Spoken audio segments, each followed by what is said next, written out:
evening again, ladies and gentlemen, and especially those of you who are watching us on Facebook and Jamaicans.com. Welcome to another edition of Bar Talk.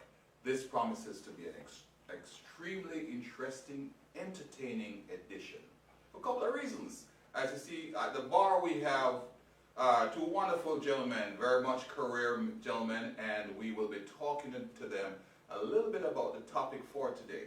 All right, but before we go, may I just introduce, first of all, on my left, Mr. Dennis Nelson. Go ahead. Hello there. We're still socially conscious, okay? My name is Dennis Nelson, and Nelson with eXp Realty. I've been doing real estate for the last 25, 26 years, Broward and Palm Beach County, specializing in assisting buyers, sellers, and investors. And the key phrase is to make your home your personal bank based on your financial strategies. Okay, and moving very quickly, all these gentlemen doing the social distancing and the correct thing, we have Mr. Chester Bishop. Welcome, sir. Just tell us the folks who you are. Go ahead. Good evening, and good evening everyone out there in the cyberspace.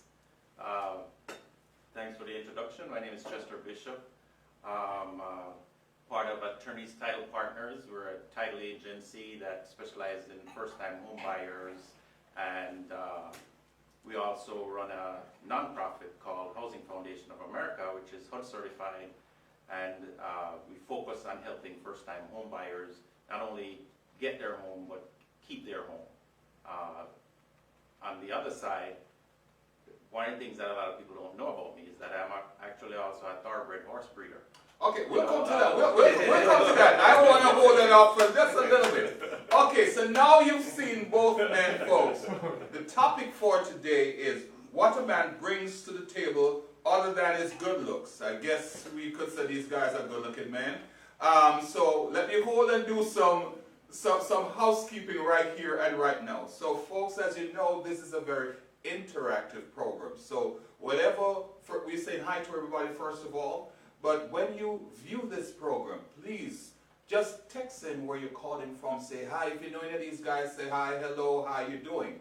Secondly, this program is brought to you by Moment2Remember and Jamaicans.com. So we ask you, if you're liking this kind of program, just give a like to, first of all, Moment2Remember. It's on Facebook at www.facebook.com, M2R Photography.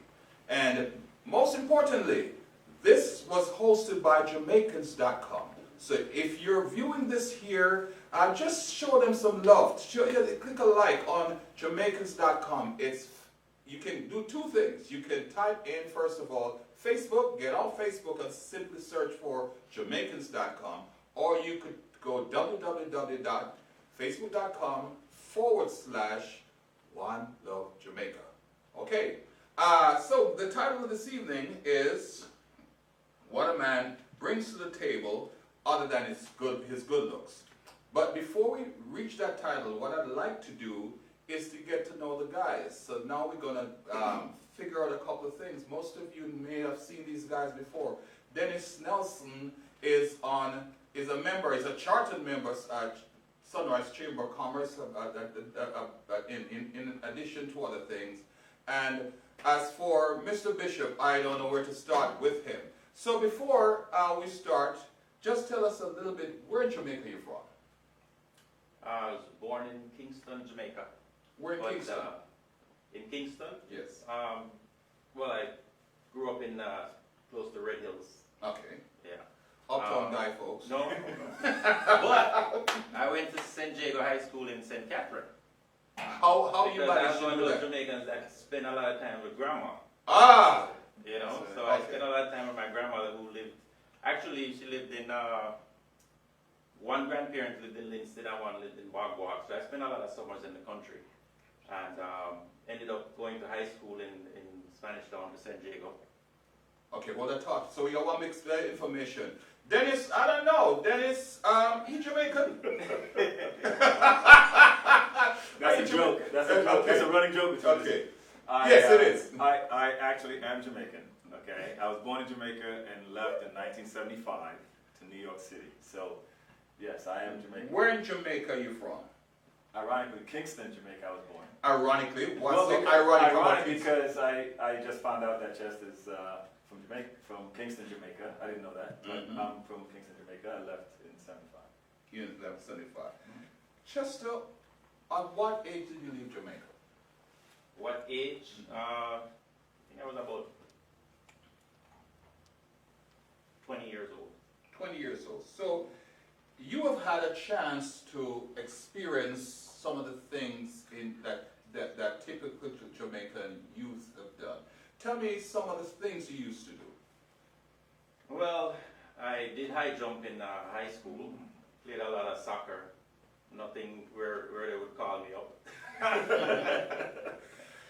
And I didn't like cricket because I got hit too many times. Hey, look, that was one of my things. Give me a chance to bat our ball, but after that the game is over, right? Exactly. Yeah. So, even tried some tennis at one time, but didn't like tennis either. But love the soccer. I love the soccer. Me too. Give me one of the craziest things you did as a kid. I have to say football though, because somebody don't call it and I say why I'm calling. That's soccer. That's Soccer. Yeah, football, that's true. One of the craziest things you did as a kid.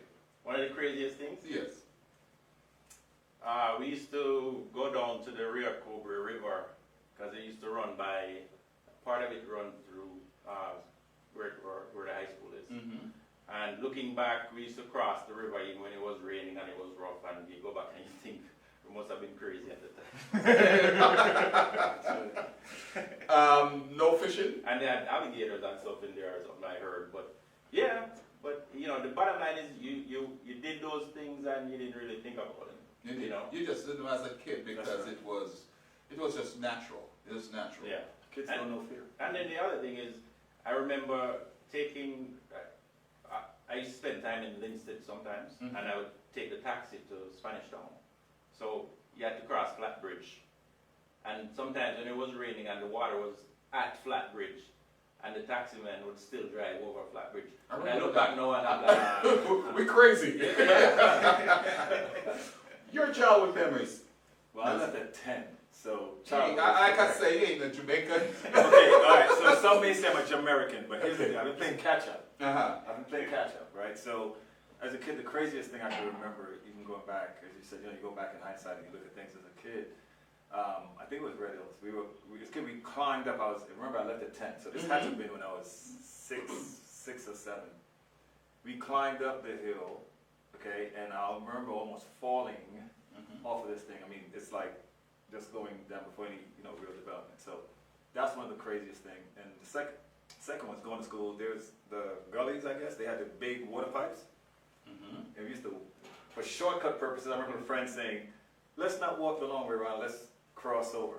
So we did that and almost fell off of that as well. So yeah, those are some crazy. But go back and, you didn't know much about the transition because you came here at 10. that's correct. Talk to me about your transition. well, I graduated high school in Jamaica and went to sixth form for 1 year. You went to St. Jago's, St. so Jago High. you Yes. kind of stole a bit of the Wilma's colors. I'm sorry, I just had to go there, but all right, it's okay. And then when I left, my first job was with the land valuation department, which That's is like awesome. the property appraiser up here. Okay.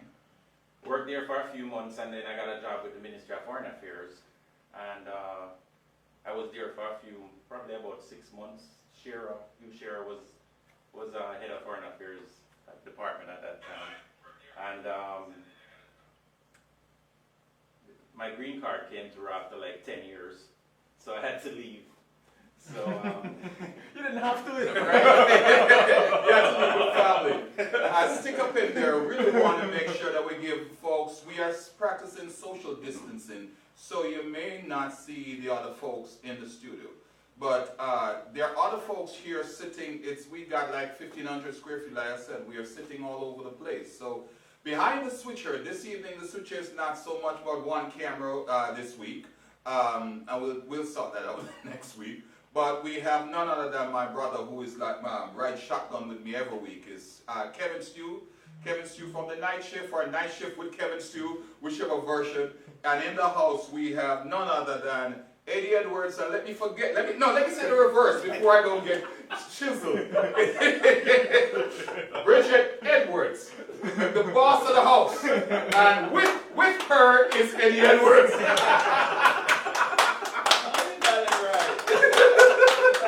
You finally got it right. And so we just saying hi to some folks. First of all, Ivani, welcome back. She's one of the folks who are always with us. Oliver Brown, Jamaican, living in Scotland. Whoa, nice, thank you. I have Daffodil McKillop.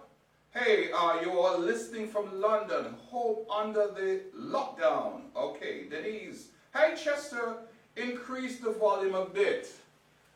Yeah. Yeah, okay, so we need to do that. Susan Humphrey, online, King of Entertainment and Production LLC on Facebook. Sonia Rose, calling from Fort Lauderdale. Tay Alex, Loretta Cash, Tina and Kemp. I have Tiffany Reed. Hi, Tiffany from New Jersey. Juliet Stedman, Rosemary, you may need to turn up the volume of your on your phone. Turn up the volume on your phone. Okay. Denise Ivani, volume, yes. And then we have Okan. Linstead is in St. Anne's and the Garden Parish. I'm from there, left for England in 1971. Okay, and we have Andrea Brown McNeese is watching. Hope Parks Sky, hello from Massachusetts. And we have Antoinette South coming to us from Brownstown. Okay, and now I'll shift over to Kevin from... Well, a couple of people here on Moment to Remember. Well, actually, they're on both. So you already told them hello. I see. Yes. Okay, so you made a transition here, and you were of an age that you could understand the difference. One question to each of you before you made that transition. While in Jamaica, is there any male that stood out in your mind that you thought brought substance to your life? Any male? Yes. Sure. My grandfather. Okay. My grandfather was a farmer, and I remember he was a champion farmer in Jamaica. I remember watching him on GIS, highlighting him. Hold on. Champion farmer, is there such a thing? Yeah, They're Jamaica, I hope that thing champion this, champion that, but Walk champion... like a champion. Champion farmer, that is new to me. Farmer. Farmer, yes. So, Then the farmers are... yeah, that's right. And that Denby show and the 4-H thing, and he had pigs, and he had an orange grove and chickens and cows. He had dairy farm, so he would sell milk to the condensary in Bogwalk actually, and he just he worked from early in the morning till late at night, and he seemed to love what he was doing. And when I was younger, actually, I wanted to be a farmer when I was growing up. So I would plant my boombo peas and my sweet potato and all that.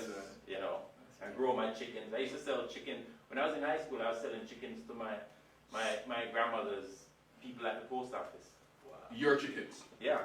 So folks, you heard it here first. Chester A. Bishop was a businessman from primary school. Primary school, right? We know what he brought to the table. What he brought to the table is a businessman to begin with. And so that's your grandfather who laid the foundation of a business mindset. Okay, how about yourself? Well, again, being a kid, young kid, memory, I would say my mom. In Jamaica, just the memories of what we went through, and then my mom was very instrumental in us actually coming over, because I think she'd been coming to the U.S. from the 60s, mid to late 60s, I believe. So She was very inspirational. My mom is a very special, awesome woman that's not just entrepreneurial, spiritual, a phenomenal role model. So my mom is, without a doubt, then and still now. So he's actually answering to a show we did 2 weeks ago. My mother who fathered me. Because you're talking about, we're trying to make a transition into what a man brings to the table, and I'm trying to pull out from you gentlemen a little bit of what the men in your life, your background, kind of helped to mold you to the man you are today, so we can tackle the subject at hand. So I'm asking, is there any male figure? Absolutely. Yes. My dad, absolutely. My dad also, to the question, Dad is very influential as well. Mm-hmm. His work ethic, first and foremost, and his style of rearingness. So, in other words, you hear a lot of different things about Jamaican men. And my dad, Oh Lord, that's for another show. That's another show. But my dad is, they call him like the cool cucumber, if that makes any sense. He is just laid back and cool through it all, but still bring a lot of wisdom to the table.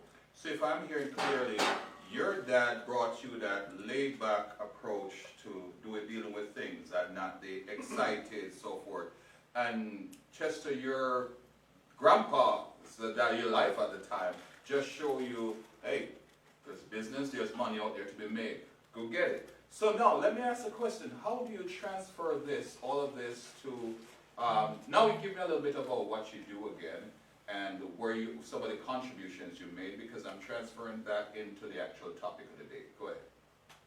Well, I'm a title agent, so we do, it's basically covered under insurance. Okay, we insure properties when a person is buying a house or refinancing.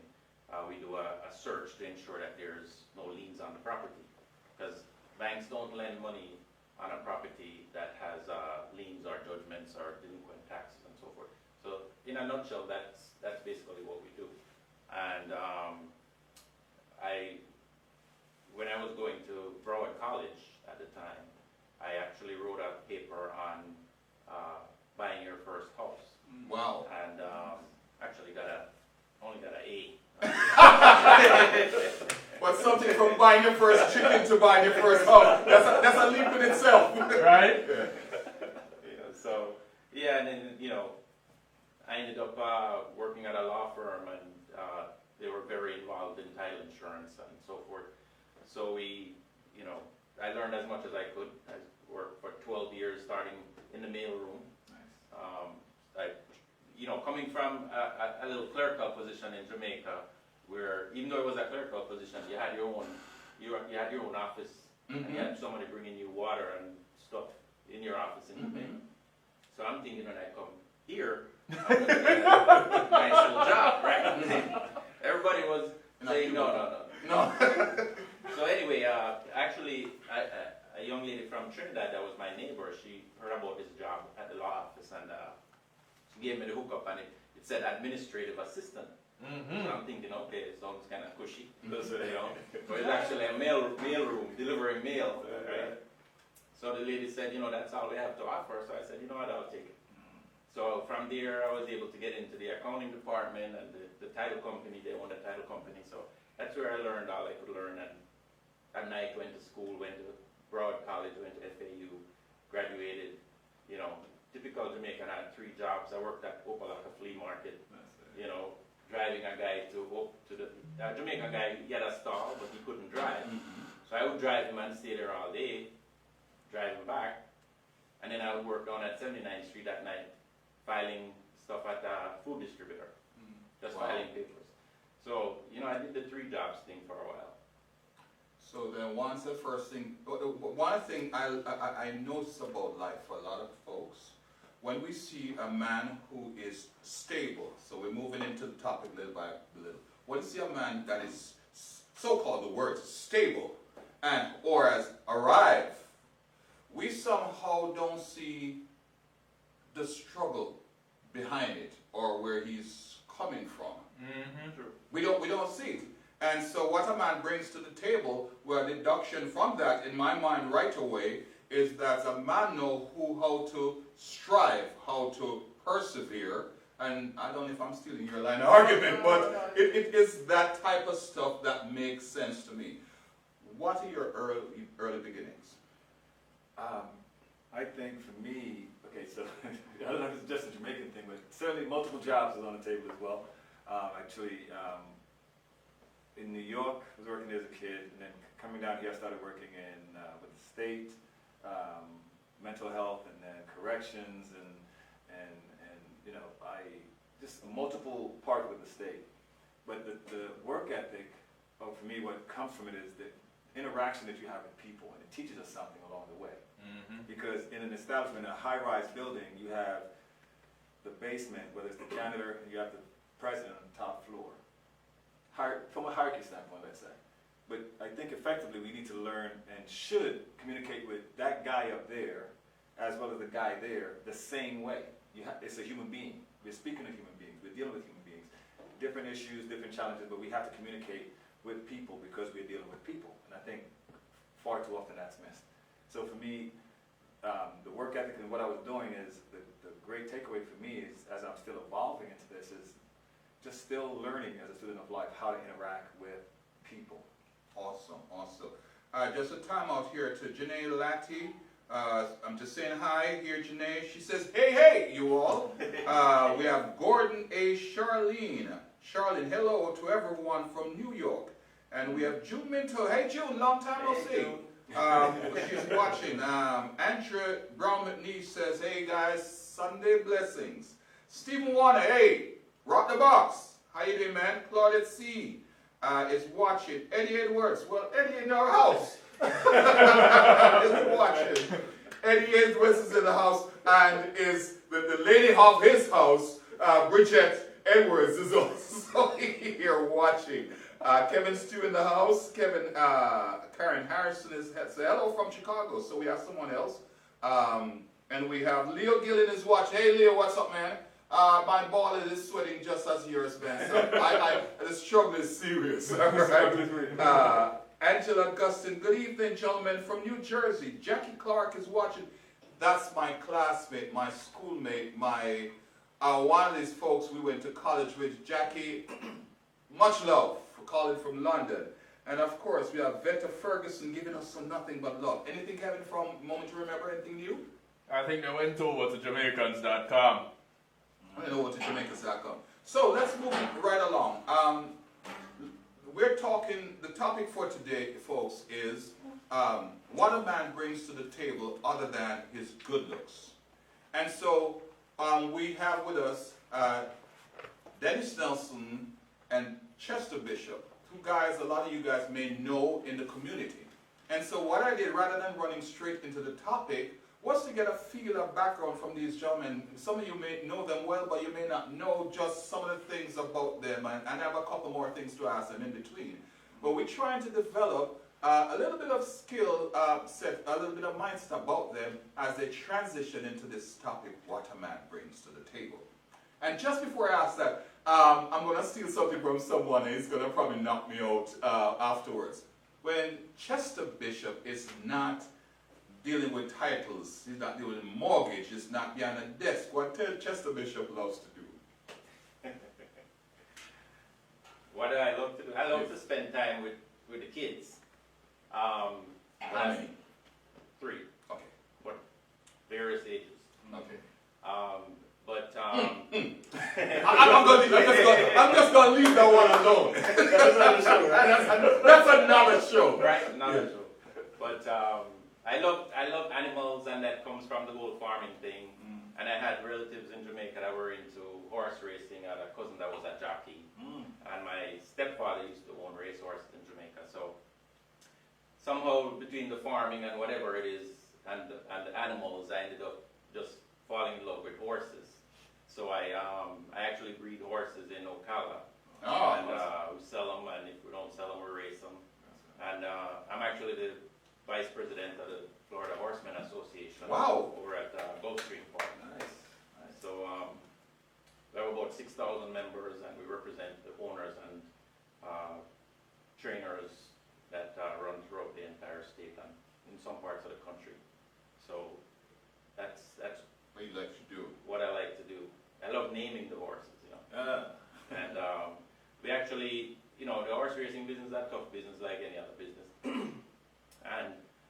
of the greatest feeling was we won this spectacular bid at Gulfstream on opening day about 15 years ago with a horse at 45 to 1 and upset all the favorites, the big horses, and was on our way to hopefully the Kentucky Derby, but he wasn't really a Derby horse built for that distance. And you know, it was just, as I said, off to the races from that. Awesome, awesome, awesome. One thing that you like to do, Mr. Nelson, when you are not selling somebody a house or closing a deal, actually, you told me that you guys, without my knowing, cross paths in terms of just doing business. So it's a real small world. Yes. So when you're not signing somebody off and handing them a key to the next house, what do you like doing? Well, I'm passionate about family. It's very important, very, very important. So we do a lot of, even for Jamaica, we do like family reunions in Jamaica, 60 plus. So we like doing fun things together with families scattered all over the place. Personally, I like exercising is a big passion of mine. Because before you're a former bodybuilder, right? Yes. But ladies, you notice how he walks around like, a little bit of helium. That's it. He's a friend of mine. I can't mess with him like that. I'm sorry. Well, health. There's a saying. Health is wealth. Yes. Okay. Health is wealth, and especially if nothing else, we know the time we're in while we're socially distanced right now. We have to be very mindful of our health, and that's in any season. Okay. So for me, get up in the morning. First thing, give yourself that 30 minutes to an hour a day first before you start with the crazy. Okay, because what you're doing is you're rolling the clock back as far as age is concerned in your health and so on. Not to belabor that, but so training is important to me. Dancing, having fun, investing. Those are things that I like. But like I said, family first, helping people. It sounds like a cliche, but I'm a crazy guy that sometimes you're driving down the street, you see someone stop, broken down, whatever it is. I'm that nut that'll probably pull over and help that person. Because I have women in my family, and I like to think that, they said you pass it on, and it comes back. Pay it forward. Pay it forward. So folks, if you've been listening so far, you realize these gentlemen come with a wealth of experience from early beginnings in Jamaica and the things they like to do. And so, as you all know, whatever we've done in the past kind of mold us to this stage of where we are. So when I ask these guys, what is it that a man brings to the table, at least I'm just going to ask them for probably 3 things one by one. And so let me start with you then, back to you. What is something that a man brings to the table that will create stability? In regards to what subject matter? Generically? Just generically, this is talking about relationship with a man and a woman, whether or not you are married or you're in any relationship, household relationship. What does a man, as a man point of view, brings to a relationship? Even the hard question. No. I just throw the ball in this direction. Well, I laugh because he says, "What does a man bring?" or as opposed to "What should a man bring?" So that's just what I laugh. I think communication is very important. Very, very important. So what a man brings to the table is, and the art of listening, okay? In relationships, married or not, 2 people, male, female, male, women, whatever, we have to be able to communicate and listen to someone. I think we're designed very well. We have 2 in 1. And so if we just sometimes subscribe to it, listen to the person, try so you can comprehend and then agree to disagree, and that way it minimizes. Let me cause some problems in here. What do you bring to the table? Yes. What I bring to the table is that like I just said, I subscribe to that. I subscribe specifically, and this is not something, and believe me, it took time to get to what I'm saying. Right. Because I subscribe to the fact that I like to listen. I don't agree, you don't have to agree with someone all the time, but for me, in relationships, personally, as well as business, to be able to talk to someone and communicate well, effectively, because we're coming from different angles, and to be able to deal with that subject matter. So for me, I think communication for me is proven where it's very, very important to be able to listen to someone, articulate enough, agree to agree and agree to disagree, so that way the objective that is set can be met. Well, let me give Dennis a bone because I see Kevin after him. Kevin Stew in the house, folks. Communication is one of the things that from the first show we had, women say that men don't communicate a lot. And in fact, one particular lady, I'm going to call you Juliet Stedman, which is one of Bar Talk, founding member, says men don't communicate too much because they have a problem coming up the last line. They're keeping up with the line. They're keeping up with the line, so basically it's men. But one of the things that Dennis Nelson is saying is that communication, give me another bone, it's not about talking alone, is sometimes just shutting up and listening. Yeah. I said, I guess sometimes, let me say it for him, shutting up and listening is sometimes greater in communication than what you said. Just I hope we don't forget a bone. Well, you also have to find the right person to communicate with. Yes. You know what I'm saying? Yes, I agree with that. Because if you have the wrong person, you could communicate from now till next week. It ain't gonna work. You know what I'm saying? So, how do you find the right person? Well, how does Chester? No. But no. Regardless, that's not a Chester Bishop's question. That's a universal thing because from our own experience, you have to find the person that there's a synergy. Exactly. And if there's no synergy, it no matter how the sister look good or the ladies at that time the guy look good, whatever and so forth, is that you cannot. It just don't connect. That was your lifeline. Go ahead. No, I mean, Chester, are there the magic bullet? Yes.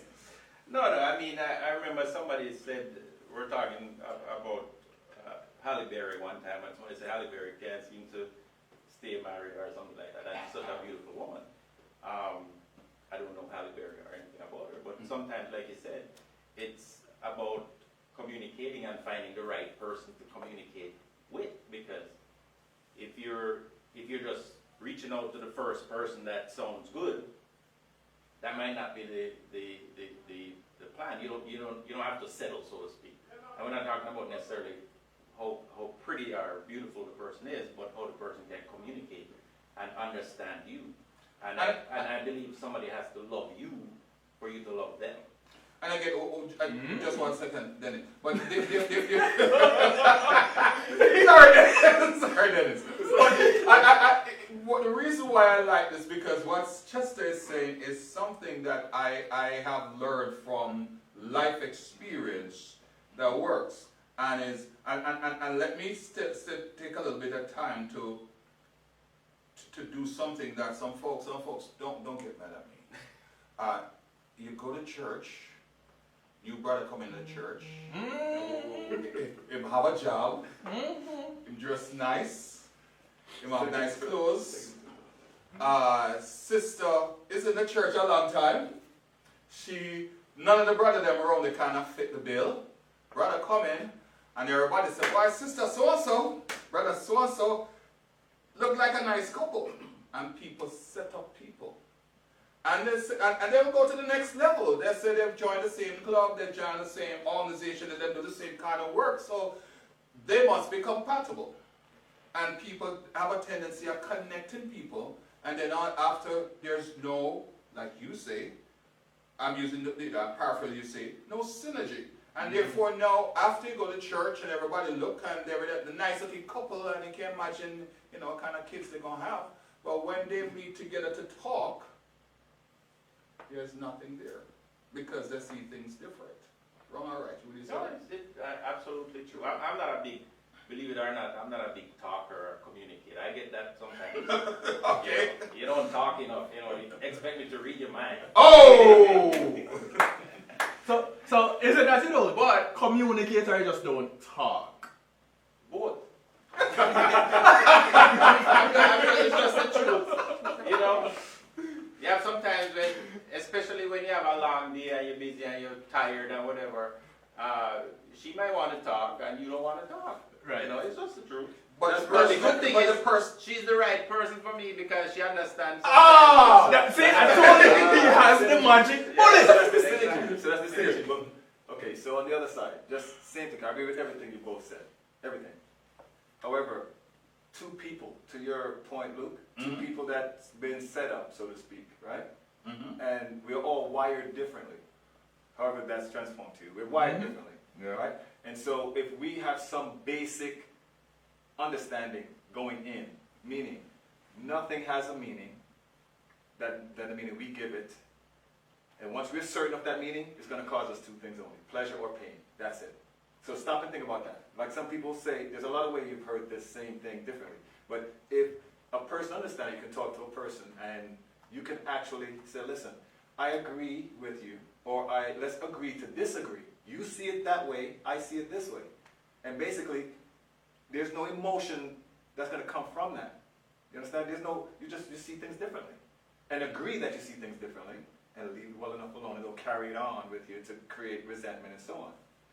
I think the people that have a lot of differences have more to talk about. They need to talk about. That's the only way you're going to get to understand how much differences you truly have. Exactly. Yeah. So there should be a whole lot of communicating with people that have a lot of things different. That's Okay, I just want to give a shout out to a couple of people. Much love to you, Luke, from my classmate. Jackie, one love to you also. Rosie is watching. Vilma Hibbert is watching. Tay Alex, oh yes. Bailey Legacy is watching. Lana Lindo, my sister, how you doing? She's watching also. Sonia Rose is watching. Don Parchment is watching. Anybody from Moment to Remember? Yeah, Joan just joined in, Joan Howard. Big up to you, Joan. And Andrea McNeish is there. And of course, Juliet is there also. There's a comment here. Luke, your show is awesome. I like the coaching and mentoring attitude that they are showing and expressing to our youth. Awesome. So you gentlemen, yeah, doing great things. Thank you. Hyacinth Morrison Lilly says hi. Yes, and Gordon Charlene says, I guess this goes back to Chester because Charlene says, what about the one who has to drag the information out? So I guess this has everything to do with God bless the information dragger. Oh my Lord. Okay, Dennis, talk to me. One other thing that that you bring to the table, men bring to the table, other than good looks, what that should that be? compassion. Compassion. Compassion. You want to elaborate? Because I can easily say compassion. I can say, oh, sorry, honey. I'll walk away. Oh, sorry, how was it there at work? Because you're in rote. You know what to ask when you go home. And we're not picking on you today, Dennis. Sincere compassion. Okay, because many of us, and I see a lady in the audience tapping her head, because ladies have taught us the right questions to ask. When we go home, honey, how was your day? And while we say so, we're looking at the latest thing on Facebook while we're looking at her and so forth. And compassion. Sincere. I edit and modify what I said before. Okay, so explain to me what that would like on a daily basis. To your point, what you just said, like if you're apologizing to someone, because I heard someone say this once. They said I'm sorry, and only came to find out they did not mean that I'm sorry. They said, well, the way they were raised, their dad told them to say you're sorry just to get it out and just keep it moving on. That means it was not sincere. Mm-hmm. They just say it to move it along. I'm sorry. To your point of, honey, you're yes, it's great, honey, and busy doing something else, but you're not present. Okay, so sincere, being there. So there's a saying, if you're gonna cheer someone, they said when you cheering, you look in the eyes and you drink together. Oh, really? Nice one. Sorry, I need to practice that. When you're cheering. Correct. It's hard enough to just regularly look somebody in the eye. The first drink or the eighth drink? That might bring nobody into it. right. You're right. But Dennis, you raised a good point, because I tell you what, folks, ladies, relationships. I had this very discussion with somebody yesterday, that even, and again I go back to the church thing. I guess I'm a church boy, so That's a good after thing. what I come from, I hear there's certain things we learn by rote. You know, we do by routine. The pastor says, hallelujah, and you hear a chorus, hallelujah, amen, amen. Nothing is wrong with it, first of all, folks. I'm still a child of God. just for the records. But well, let's be real. And when you talk about these things, people say, boy, you're flying on God's face, you know, kind of thing. I'm not going there. I'm saying the same thing comes to terms in when we have stability, is when a man or a woman, for that matter, needs your attention. And that's where you're getting to. Absolutely. Attention. Many of us know how to do the routine. Yes, honey, I hear you. Mm-hmm. Yeah, honey, yeah, you say, Luke, I want to talk to you. Say, yes, honey, I'm there. Well, listen, honey. Mm-hmm. And the thing is on Facebook and the last message, and they can, and we say the words, we do the outward affection, but people don't. Go through the motions. Yeah, people go through, but people don't feel it. So here's the point. Yes. So it's not just communication. So then you'll say effective communication, which embodies. Okay, got It you. embodies, be present. You're talking to that person, be sincere. You're talking to this person, you're looking at this person. Body language, you're seeing it. If you're talking to someone and they're like, okay, yeah, I hear you. In essence, that person just can't wait for you to shut up so they can speak. So it's effective communication that I think is, seriously, that's something that's an art that is not being practiced. Sometimes you have to remind yourself where you are too, because I work with my wife.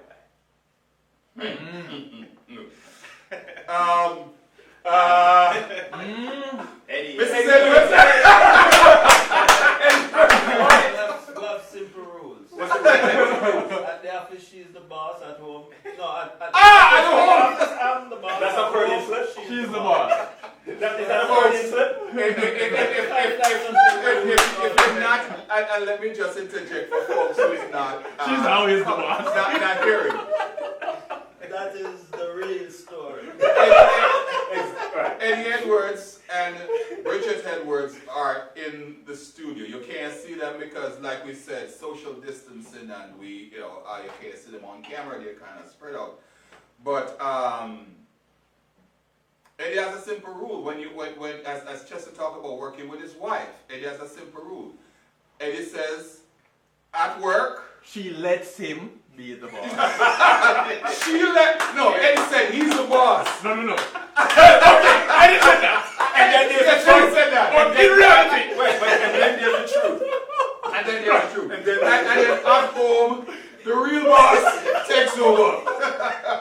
Hey, I'm sure, Eddie, you have it no other way. Okay. Right? When you have a good... 33 years. Hello. hey, it has worked this long. Why change it? No, but that's a good thing. He's Exactly. He's a lucky man. Don't fix it. Right? Exactly. Don't fix it. So understanding roles then is another thing. But I'm going to jump to sing because both of you guys are accomplished businessmen. And I know there's some woman sitting up there and saying to herself, yeah, but none of them are talking about money. Because stability, so many people, man or woman, mean the man bring not just in good looks, but he bring some checkbook and some bank account and some stocks to the table. How significant is that in terms of bringing stability to the table? Is that my person or No, I think he pointed out. Just a road from it. Yes, really. Repeat the question. Let me slow this one down.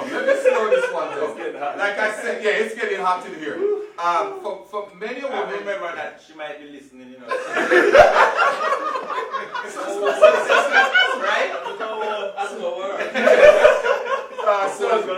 Let me take a time out on that. I'll pack down before because it's getting hot in here. So here's the deal.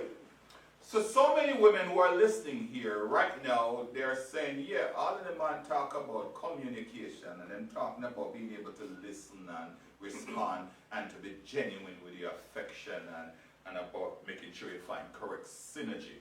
But wanting the money. What is he bringing to the table? I mean, is he bringing money to the table? Is he bringing a bank account to the table? Is he bringing a checkbook, stocks, bonds? These guys are both realtors and mortgage brokers and all that kind. Is he bringing property to the table? How significant are all of those in terms of creating stability? 2020 is who bringing both sides bringing to the table, right? I'm waiting for folks. This is interactive. If you're listening to this from wherever you are, and you have an opinion, please text it in. And this ties back into the synergy thing. That's right. Because That's right. you could have somebody who says, I want a stay-at-home wife. So I don't care if she bring anything assets-wise to the table. I just want her to be home with the kids and dinner ready when I come home, what have you. Right? So if both of you on the same wavelength with that, then we're good. But if you have the mindset that both of you have to bring some assets to the table, and whether both of you are educated and have stable jobs, or you're small business people or big business people or whatever, but you're looking at the other person and saying, hey, you have to bring something to the table, it goes back to the whole synergy thing. It's not going to work if you have somebody that you're constantly thinking, man, she never bring anything to the table and she just want to go Macy's all the time. You know something? You know what I'm saying? You know something? That exactly goes back to communication. And see, the reason why you asked that question is because of what's in society right now.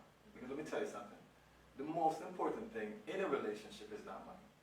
The most important thing in a relationship is the connection that these two people have. Well, some people say, no, but we have to pay the rent. Hold on. I'm not paying the mortgage. I'm not Okay, done. all right. Because this is so important. I think of society. You got to remember, and I hate to bring names, but I'm going to say something and hopefully everyone catches on, because I'm not going to put the names out there. But remember that there was an athlete, an athlete that was married to someone, and she actually took advantage of this guy. They weren't even married for a year, giving clues, and she walked away probably like 50 to 70 million. Okay. In a marriage, my point is, why do you want to marry that person? Is that individual a target because of talk about bringing to the table?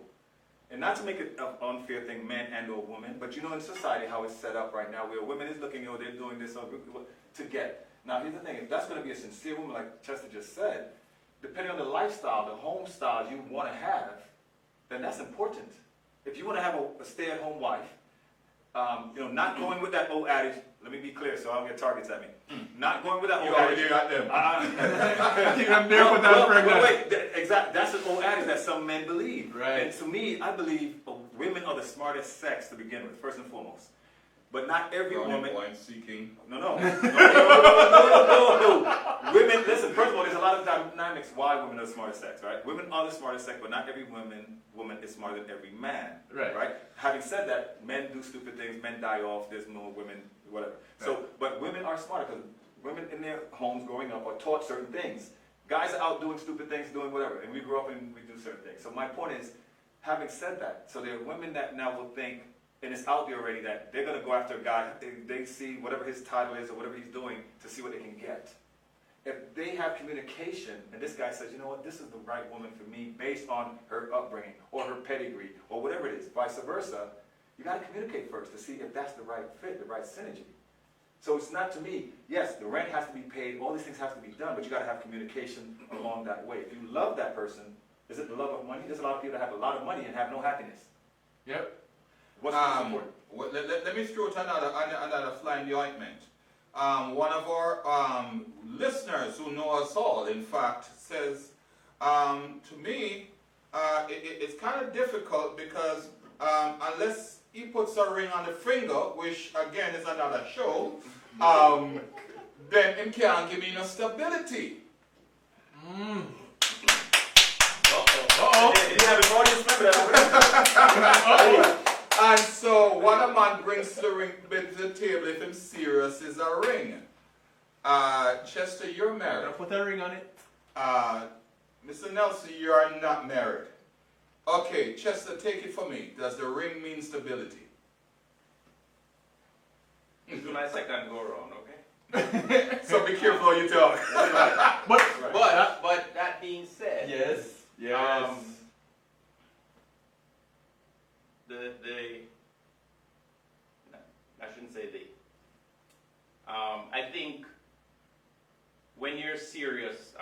someone, it has to come to a point where you put the ring on the finger. Okay? My wife now, we didn't get married for a while. You make Dennis talk. Yes. No, You keep saying I want to Don't worry, it's only 7 minutes left. I want to make sure, Mm-hmm. right? But it makes a big difference, because it gives both people a little bit more of a settled mind. But what do you say to people who are married but living single? And the stability to them is okay. Now the people, so and ladies, I'm not throwing any words at you. Please talk to me later. But no care, no matter where you go on with, because I mean you have the paper, I mean you have the ring. But in essence, you're saying that there's something that is unstable about that situation. So you're saying, if I hear you right, you're saying the ring is essential to part of the stability. In some cases, I mean not.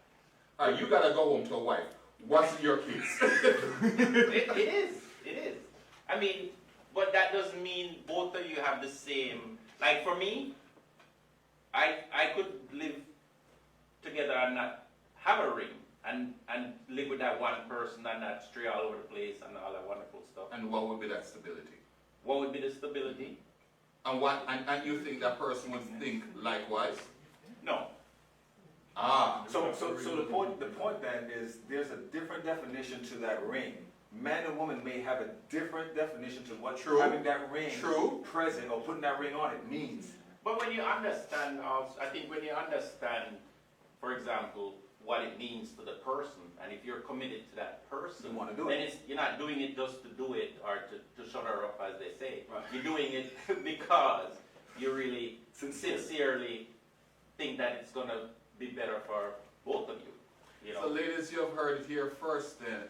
It's fun. It's a lot of guys run away, so many guys run away from the notion that putting the ring on the finger has anything to do with stability, because they can say, look at Oprah and Stedman. They have been around for years and they're not going anywhere, and they live more peaceably than married folks and so forth. But you have heard from a man himself who has been through all the things, and he's second go around, and he feels in his case that the ring on the finger, the communication, the synergy, the ability to be genuine is all, to be show affection genuinely is all part of the stability thing. You are not married. What's your take on it? Well, I've been married. Okay. And so I've been married when I was 19, and that was the first go around. So there's a couple. So my take is simply this, right? I think what's happened between two people, the communication is very important. Justice said something that I agree with, where if it's important to your partner that that's the direction we're going into, especially if you've been there before, okay? And there's such a thing, you have to stop and think. There's a reason why prenups came about, because there are some women... That's another show. Dennis! Sorry, Dennis. You got something. Yes, right? I'm being honest, but I'm sincere. No, I'm sincere in the sense to say, when you love a woman, you'll give her anything. But when the woman loves, but not you, but what you have or bring to the table, you have to be mindful, because some prenups are structured differently, right? So I'm saying, if you love the person and you're both in it to win it, that creates longevity. But if someone goes into that marriage knowing, yeah, if so-and-so happens or this happens, honey, I get half, then what is the love? What is love? What do they love? So I'm going to throw you another line. I believe what you're saying makes a lot of sense in terms of what we bring to the table. Again, the topic is what a man brings to the table other than his good looks. But I guess in a sense, what he brings to the table is also relative to the person he's bringing it to. Because like even Chester said that some women just want to be a stay-at-home mom. It doesn't matter her education. It has nothing to do with education. A woman can have a PhD and choose to want to be home with her kids. But if the relationship is that he's the breadwinner, and then she takes care of the household, and that's fine. that's a stability. For some people, it means stability is that you bring in 50%, other people bring in 50%. Lorna Dennis says money shouldn't be the most important thing, though, in a relationship. Love is the most important aspect of any relationship. Everything else comes after.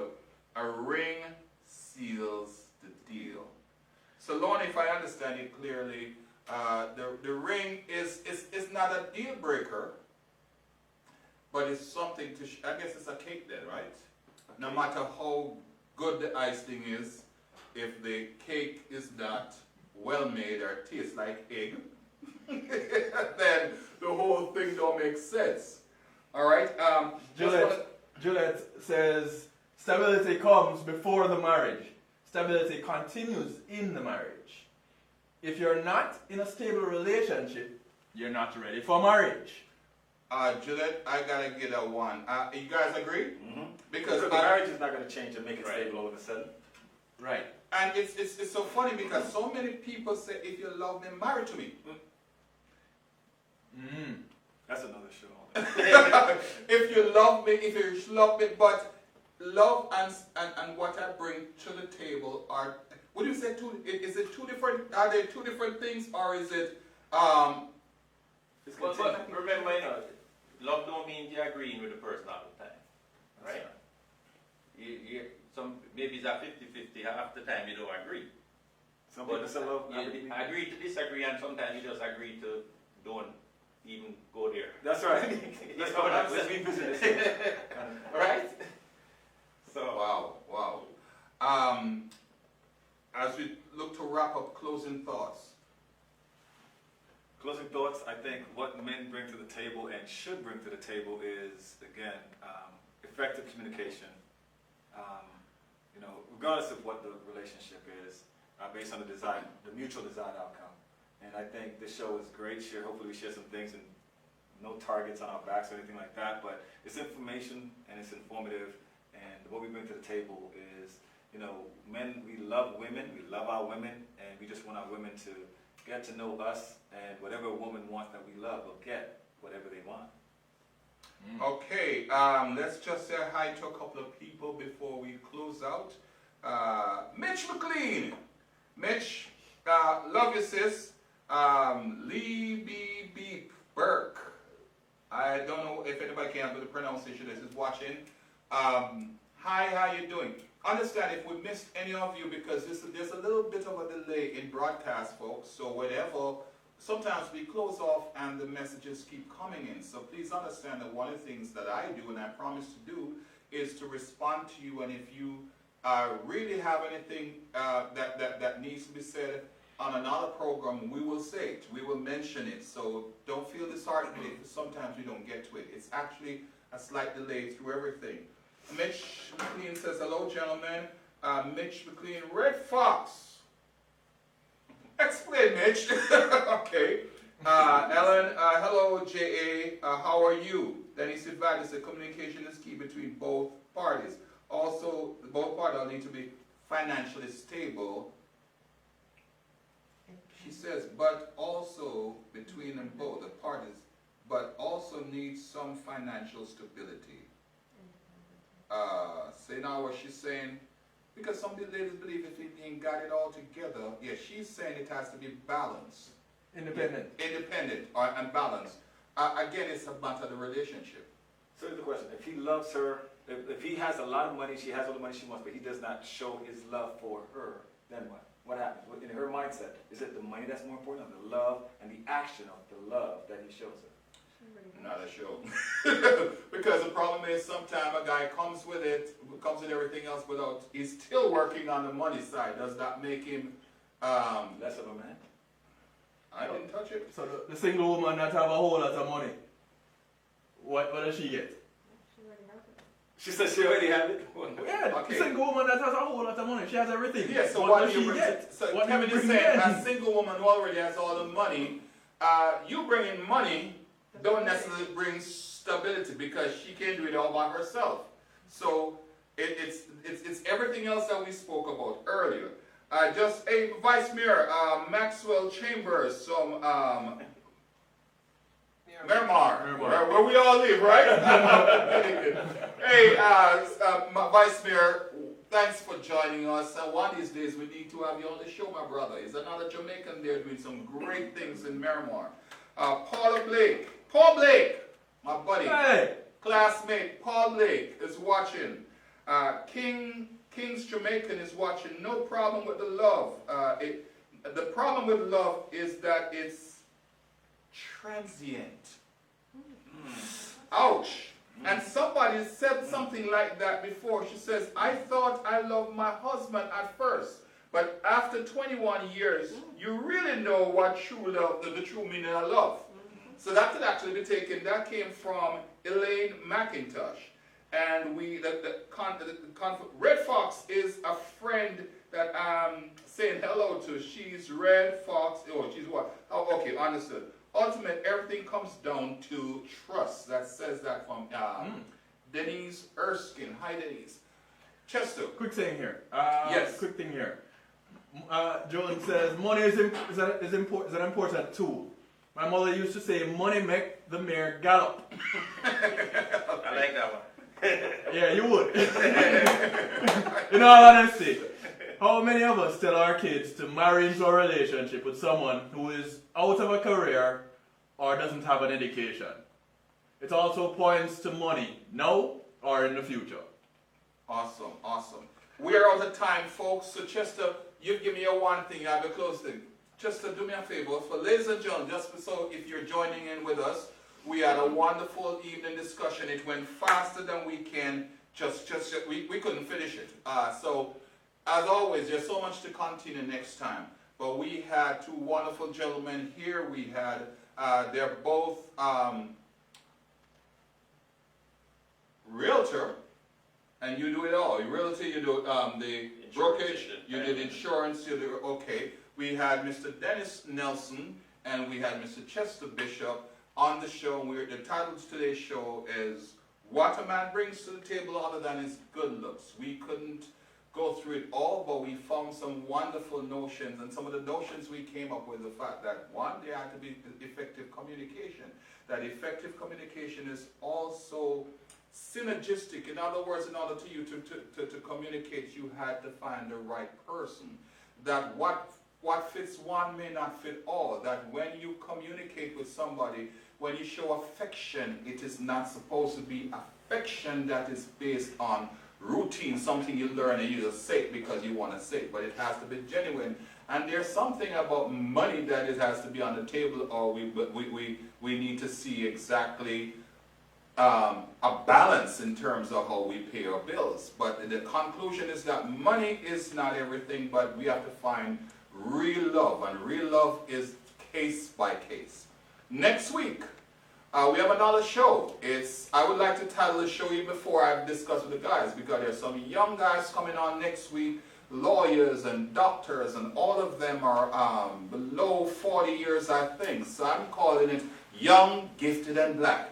I hope you tune in next week as we talk to these young men about several things in life. I will post the title sometime in the week, as long as we have some synergy, the word again, with the guys as to what we're doing. So from here, Moment to Remember studios in sunny Sunrise, Florida, just with Dennis Nelson, Chester Bishop, Kevin Stew at the night shift with Kevin Stew. Let me start. Yeah, let me go for the other first low. Let's go Eddie Edwards and the person who runs the show, both at the home and the office, Bridget Edwards. We want to tell you thanks for tuning in to Moment to Remember, to the Jamaicans.com, to in particular the show that's called Bar Talk. Thank you so much.